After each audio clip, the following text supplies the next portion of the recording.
మోక్షం కోసం మహర్షులు ఎంచుకున్న 2 మోక్ష మార్గాలు ఏమిటంటే, మొదటిది మహాశ్మశానం అంటే వారణాసి, రెండవది మనోశ్మశానం అంటే అరుణాచల క్షేత్రం. వారణాసిలో మరణిస్తే శివ సాయుధ్యం లభిస్తుందని అంటుంటారు. అయితే అరుణాచలేశ్వరుని దర్శించుకుంటే చాలు మోక్షం సిద్ధిస్తుందని అంటుంటారు. అందుకే వేల కోట్ల ఆస్తులు వదిలేసి ఈ క్షేత్రాల్లో శేష జీవితాన్ని గడుపుతున్న వారు ఎందరో ఉన్నారు.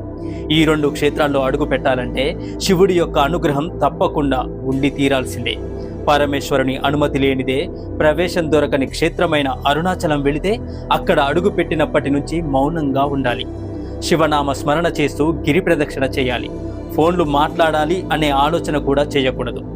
మనసు పూర్తిగా శివుడిపై లగ్నం చేయాలి. దంపతులు కలిసి వెళితే మనసులో మరో ఆలోచన రానివ్వకూడదు.